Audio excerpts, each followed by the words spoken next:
दोस्तों नमस्कार। अपने चैनल इंजीनियर के सिंह एसोसिएट की तरफ से मैं इंजीनियर कौशल किशोर सिंह आप लोगों के सामने प्रस्तुत हुआ हूं। कृपया हमारा नमस्कार, हमारा गुड आफ्टरनून स्वीकार करें, एक्सेप्ट करें। आज जो मैं वीडियो लेकर आया हूं और रॉक बोल्ट की दूसरी वीडियो है, यानी wedge type rock bolt. Wedge type rock bolt के बारे में बताएंगे कि ये बहुत पहले इसका इसका प्रयोग किया जाता था टनल में, माइंस में या रोड बेड को सेव करने के लिए या स्लोप वगैरह को भी सेव करने के लिए, लेकिन ये सक्सेस नहीं रहता था। इसके कुछ डिफिशियंसीज जो थे जो हम आपको बताएंगे। सबसे पहले मैं इस रॉक बोल्ट का डेफिनेशन आप लोगों को बताऊं। The ways type rock bolt is designed to fasten the static load. A static load is a load that does not move. Wedge anchor should not be used for application where the load will be where vibrating load as well as movable load will be developed. यानी ये rock bolt जो design है उसके हिसाब से ये वहीं पर काम कर सकता है जहां पर कि कोई मूवमेंट नहीं हो, लोड पड़ने से कोई मूवमेंट नहीं हो लोड का, जिससे कि ठेलते हैं तो हमारा लोड इधर से उधर जाता है, फोर्स ऐसा नहीं हो, तो उसमें ये फेल कर जाता है, काम नहीं करता है। ये जैसे कि कंक्रीट ब्लॉक है, उसमें इसको लगा दिया, एक जगह पड़ा हुआ है, उसमें कोई लेटरल प्रेशर नहीं है, लेटरली उसको किसी तरफ से मतलब पुश नहीं किया जा रहा है या उसमें कोई वाइब्रेशन नहीं होता है, वहां के लिए ये शेप है। तो next things, what should use of wedge type rock bolt as well as wedge type anchor bolt. Wedge anchor bolt oblique wedge anchor rock bolt can be used in the solid concrete. They cannot use brick, block and mortar joint, while natural material such as stone may be solid. They are inconsistent and their holding value have not been tested. The design of wedge rock bolt is such that the holding value at one certain point, the expansion clip requires solid contact with the blast material and expansion over a very short area. Wedge type rock bolt या rock anchor का design ऐसा होता है जिसको कि static यानी स्थिर load को रिइंफोर्स करने के लिए इसका उपयोग किया जाता है। इस तरह के रॉक बोल्ट को वाइब्रेशन वाले या घूमने वाले, एक जगह से दूसरी जगह तक मूवमेंट करने वाले लोड में नहीं दिया जा सकता है। यही कारण है कि वेज टाइप रॉक बोल्ट का प्रयोग अब माइनिंग या टनलिंग के लिए नहीं हो रहा है, क्योंकि टनल में और माइंस में वाइब्रेशन बहुत ज्यादा डेवलप होता है due to blast, due to movement of vehicles, due to movement of heavy equipments. तो इसलिए इसका टनल में और माइंस में उपयोग जो है बंद हो गया है। मैंने इसका उपयोग देखा था 1987 के पहले, उसके बाद मैंने और प्रोजेक्टों में गया, इसमें 8-10 साल दूसरे टनलिंग प्रोजेक्ट को छोड़ दूसरे प्रोजेक्ट में था, लेकिन उसके बाद जब टनलिंग प्रोजेक्ट में फिर आया तो मैंने इसका उपयोग नहीं देखा। वेज टाइप रॉक बोल्ट का उपयोग क्या है? वेज टाइप रॉक बोल्ट या रॉक एंकर वहां उपयोग किया जाता है जहां किसी तरह का मोमेंट या वाइब्रेशन नहीं होता है, जैसे कंक्रीट ब्लॉक, क्योंकि इस रॉक बोल्ट का एक्सपेंशन क्लिप जो होता है उसको सॉलिड सरफेस या सॉलिड कोर चाहिए, जहां वो उसको स्ट्रांगली होल्ड कर सके। और इस तरह के रॉक बोल्ट के द्वारा जो फास्टेस्ट फोर्स जो होता है उसका बंधन उत्पन्न कर सके। अनुपातिक रूप से इसका जो मतलब इसका डेवलपमेंट, जो फोर्स का डेवलपमेंट होता है, रिइंफोर्समेंट होता है रॉ के साथ में, अनुपातिक रूप से बहुत कम होता है, कम एरिया में लेता है। तो अब इसका मैं आपको, इसके बारे में मैं आपको थोड़ा फिगर करते। हाँ तो दोस्तों इधर देखिए, स्टील बार 38 mm डाया का होता है या 32 mm डाया का होता है, इससे कम का नहीं होता है। स्टील बार का ये पोर्शन जो है रॉक के अंदर में रहता है, पहले से ड्रिल करने के बाद अंदर में चला जाता है ये। उसके बाद ये जो आप देख रहे हैं यहाँ कोनिकल, यहाँ एक ग्रुप कटा होता है, रॉक बार में कोनिकल ग्रुप कटा रहता है, वो इधर से उधर तक रहता है, आर पार रहता है। और उसमें एक स्टील का पीस, इसको स्टील क्लिट कहते हैं, जो वेज टाइप का होता है। वेज शेप को इसको इसी ग्रुप में इसको फंसा दिया जाता है। और फंसाने के बाद जब इसको इंस्टॉल करने ड्रिल बोर्ड में इसको घुसाने के बाद इसको क्या करते हैं कि इधर से प्रेशर देते हैं, इधर से हैमरिंग करते हैं। हैमरिंग करने के बाद क्या होता है कि ये जो पोर्शन आप देख रहे हैं ये इसकी इधर घुसता है, ये वेज इधर भीतर की तरफ जाता है, और ये पोर्शन जो है, ये जो पोर्शन ये उठ करके इस शेप में आ जाता है। ये देखिए इधर का ये जो रड का पोर्शन है ये इस शेप में आ जाता है, ये क्लिप हो जाता है, ये रॉक पोर्शन में जा करके इसको क्लिप कर देता है। तो उसमें से अगर खींचने के बाद भी निकलता नहीं है, मगर इसका पुल आउट टेस्ट लेने में देखा गया कि इसका पुल आउट टेस्ट बहुत कम होता है, पुल आउट जो स्ट्रेंथ है कम होता है। उसके बाद इसको फिर से इसमें क्या करते हैं कि ग्राउट देके इसको ये कर देते हैं, ग्राउटिंग करके इसको सील कर देते हैं।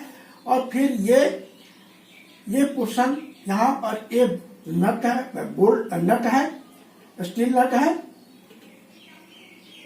और ये प्लेट है, इसको देके टाइट कर दिया जाता है। इसको कहते हैं वेज टाइप रॉक बोल्ट। तो ये ठीक है, यहाँ से हम हैमरिंग करेंगे तो ये अंदर की तरफ जाएगा, और ये जो है रड का बार का जो ये पोर्शन है ये एक्सपेंड करेगा, एक्सपेंड करके रॉक में जाके फंसेगा। तो ये मतलब कि रॉक को कुछ हद तक तो देता है, स्ट्रेंथ देता है, इन्फोर्स करता है। पहले यही रॉक यूज होता था, 1987-80 के पहले यही रॉक बोल्ट यूज होता था। उसमें रेजिन टाइप रॉक बोल्ट या दूसरे टाइप रॉक बोल्ट का डेवलपमेंट नहीं था। हाँ, एशियन टाइप रॉक बोल्ट का था, जिसका की ग्राउटिंग करके किया जाता था। तो ये काफी चिप पड़ता है, काफी सस्ता पड़ता है। और पहले जो टनल बनते थे उसमें इसका यूज करने का मेन कारण था कि एक तो कि इसको कहीं से खरीदना नहीं पड़ता, अपनी साइड पे लोग बना लेते थे और इसका यूज करते थे, इससे चिप पड़ता था। लेकिन अब इसका प्रयोग बंद हो गया है। तो ये रहा वेज टाइप रॉक बोल्ट। अब आप लोगों को मैं दूसरे रॉक बोल्ट के बारे में बताने जा रहा हूं, वो है आपको self drilling rock bolt. Self drilling rock bolt क्या है? सेल्फ ड्रिलिंग रॉक बोल्ट और एक प्रभावशाली साधन के रूप में इसका आजकल यूज हो रहा है। इसका डिमांड डे बाय डे बढ़ता जा रहा है। ये लेटेस्ट डिजाइन में आ रहा है और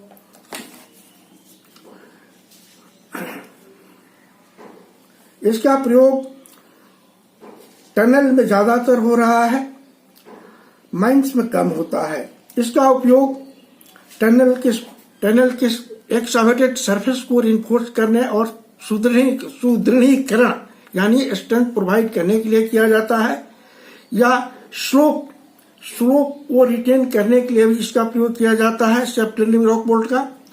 और उसके बाद से जो रोड होता है, रोड पेवमेंट को भी रिटेन करने के लिए, उसको सुदृढ़ीकरण करने के लिए, उसको स्ट्रेंथ प्रोवाइड करने के लिए, उसको ताकत देने के लिए भी इस रॉक बोल्ट का यूज किया जाता है।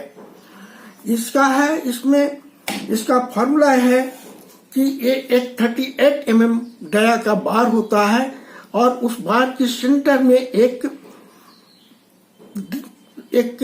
होल रहता है, यानी नाली टाइप का एक होल होता है, जिससे कि उसमें क्या होता है कि सीमेंट ग्राउंड को पास किया जाता है, सप्लाई किया जाता है। तो इस तरह के रॉक बोल्ट में एक खोखला थ्रेडेड, यानी जो वो बार होता है वो थ्रेडेड होता है, फुल थ्रेडेड होता है। खोखला थ्रेडेड चूड़ीदार बार होता है, जिसको स्थापित करने के समय एक ही साथ ड्रिलिंग, एंकरिंग और ग्राउटिंग किया जाता है।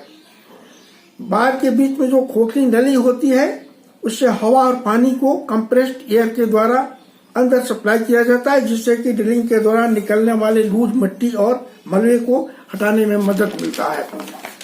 तो नेक्स्ट चीज, उसके बाद ड्रिलिंग पूरा होने के साथ ड्रिलिंग पूरा होने के साथ ही साथ सीमेंट ग्राउंड को इसी नली के द्वारा उसमें अंदर में प्रोवाइड किया जाता है, होल के अंदर में इंजेक्ट किया जाता है और ग्राउंड खोखले बार को भरते जाता है और इस तरह से पूरे होल ग्राउंड से भर जाता है और उसमें भरने में पूरा भर जाता है और जो बार होता है उसमें सेट कर जाता है, मतलब वो रॉक में उसको सीमेंट ग्राउंड के साथ वो सेट हो जाता है।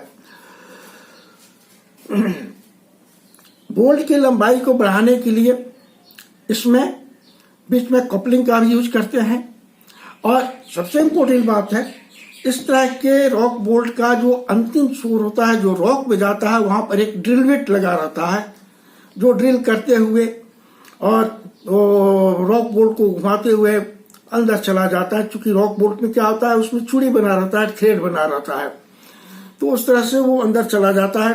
लेकिन वो ड्रिल बीट दोबारा यूज नहीं हो पाता है, क्योंकि वो उसी में रह जाता है, उसको निकाला नहीं जा सकता। इसके बाद जैसे ही ये ड्रिलिंग का काम खत्म होता है, उसके साथ ही साथ इसमें सीमेंट ग्राउंड को उसी होल के द्वारा उसमें सप्लाई किया जाता है कंप्रेस्ड एयर से। इस तरह के रॉक बोल्ट को तैयार करने के लिए जो सामग्री चाहिए उसका मैं वर्णन कर रहा हूं। इस तरह के रॉक बोल्ट को तैयार करने के लिए स्टील का जो उपयोग किया जाता है उसको S45C और S45C और 40CR कहते हैं। घटक इसके क्या है? इस तरह के रॉक बोल्ट को स्थापित यानी इंस्टॉल करने के लिए ड्रिल रेड के साथ एक बार प्रयोग में आने वाली ड्रिल बिट का उपयोग किया जाता है और रॉक बोल्ट को एक एडाप्टर डिवाइस के द्वारा हाइड्रोलिक से जुड़ा रहता है, जिससे कि इस तरह से एक पारंपरिक होल जो ड्रिल किया जाता है, ठीक उसी तरह से यहाँ भी ड्रिलिंग किया जाता है। इस तरह के रॉक बोल्ट के लिए निम्नलिखित सामानों का होना जरूरी होता है। कौन कौन सा? खोखला स्टील बार, चूड़ी कटा हुआ, थ्रेड कटा हुआ, फुल थ्रेड कटा हुआ खोखला steel bar, steel coupling, steel nut और स्टील फेस प्लेट और ड्रिल बिट। इस तरह के बोल्ट का वर्गीकरण यानी डिवीजन किया गया है, यानी सेल्फ ड्रिलिंग रॉक बोल्ट का भी डिवीजन है। वो कितने तरह का होता है?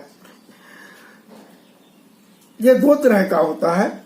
एक होता है आर टाइप, इसे इसमें एक रस्सी धागा लगा रहता है, और दूसरा होता है आर, और इसका ये आर मतलब 25 mm रेडियस से लेकर के 51 mm रेडियस तक के आकार में ये उपलब्ध है मार्केट में। दूसरा है टी टाइप। इस श्रेणी के रॉक बोल्ट या अंतरराष्ट्रीय मानक राष्ट्रीय स्टैंडर्ड के अनुसार इसको तैयार किया जाता है और ये T30 से लेकर T103 तक के आकार में उपलब्ध है मार्केट में। तो दोस्तों, आज इसके बारे में आपको मैं एक फोटोग्राफ पर थोड़ा एक्सप्लेन कर रहा हूं, आप लोग उसमें ज्यादा अच्छा रहेगा समझने में। हाँ दोस्तों, आप ध्यान दीजिए, यह है सेल्फ ड्रिलिंग रॉक बोल्ट। जैसा कि मैं बताया था कि ये 38 mm डाया का एक बार रहता है। इसमें एक खोखला होता है, इसमें एक नाली बना होता है, इसमें एक सुरंग टाइप का, यानी सुरंग जो है, इसमें छेद रहता है, होल रहता है, जो यहाँ से लेके यहाँ तक रहता है। और ये पोर्शन जो है ये रॉक के अंदर में रहता है, एक ड्रिल बिट इसमें फिट होता है। और जब इसको जैसे बूमर से नॉर्मल ड्रिलिंग करते हैं वैसे इसका भी ड्रिलिंग होता है। और इसमें इधर से यहाँ ये जो होल है, यहाँ से इसमें वाटर पानी जाता है, जो इसके अंदर ड्रिलिंग करने में इसको हेल्प मिलता है। और अगर ये इसका लेंथ बढ़ाना होता है तो इसके लिए कपलिंग का भी यूज करते हैं। कपलिंग दे करके रॉड का लेंथ बढ़ा दिया जाता है दूसरे रॉड से कपल करके। तो उसके बाद जैसे ही ड्रिलिंग पूरा हो जाता है वैसे ही इसी होल के द्वारा कंप्रेस्ड एयर के द्वारा सीमेंट ग्राउट इसमें हाई प्रेशर से प्रोवाइड किया जाता है, सप्लाई किया जाता है। जिससे क्या होता क्या है कि ये जो सीमेंट ग्राउट है निकलकर ये चारों तरफ जहां तक होल है उसमें भर जाता है, इसके चारों तरफ भर जाता है। तो क्या हो जाता है कि जितने भी ये चूड़ी मतलब ये थ्रेड कटा हुआ ग्रूव है, इसमें वो जाकर के बहुत बढ़िया फास्टनिंग बंधन तैयार कर देता है, यानी इसको बहुत ही ज्यादा स्ट्रांगली ग्रिप कर लेता है। और उसके बाद ये हम इसमें लगा दिया जाता है। ये प्लेट तो पहले ही इसमें फंसाया रहता है, फंसा करके रॉक पर वो नट दे करके इसको टाइट कर देते हैं। लेकिन प्लेट देकर नट देके टाइट करने वाला काम जो है ये आफ्टर 5 to 6 डेज किया जाता है, क्योंकि इसको सेटिंग का टाइम देना पड़ता है।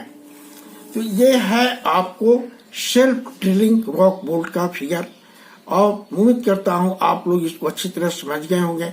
अगर आपको समझने में कोई दिक्कत आ रही है तो आप हमारे कमेंट बॉक्स में जाकर कमेंट करके पूछिए, मैं रिप्लाई दूंगा, आपको जरूर दूंगा, देता हूं।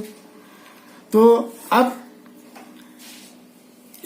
इसके बाद मैं बताऊं कि इसके बाद मैं एक तो और रॉक बोल्ट बच गया है, यह है फाइबर ग्लास रॉक बोल्ट। उस रॉक बोल्ट के बारे में मैं एक वीडियो दूंगा। उसके बाद से रॉक बोल्ट का चैप्टर समाप्त करके दूसरे चैप्टर में हम टनलिंग के दूसरे एक्टिविटीज की तरफ आगे बढ़ेंगे। ये बताऊंगा मैं आपको कि ये हमारा जो वीडियो बन रहा है जिसमें हम आप लोगों को दे रहे हैं, आप लोगों को कितना ये हेल्पफुल हो रहा है, थोड़ा कमेंट में हमको बताया कीजिए, तो हमारा भी उत्साह बढ़ेगा कि बहुत अच्छा आप लोगों को इससे फायदा हो रहा है। बहुत दोस्तों ने बताया है, बहुत जैसे नए इंजीनियर जो फील्ड में आए हैं उन लोगों को बताते हैं कि यार सर आपका वीडियो काफी हम लोगों को हेल्पफुल लग रहा है काम करने में। तो अब मैं इस वीडियो को यहीं समाप्त करता हूं और अगले वीडियो में फिर आपसे मिलूंगा। अगला वीडियो मैं बस कल में ही बनाऊंगा ताकि रॉक बोल्ट का चैप्टर मैं फिनिश कर सकूं और फिर मैं दूसरे चैप्टर को, दूसरा एक्टिविटीज के बारे में आपको बताऊं। तो तब तक के लिए विदा करें।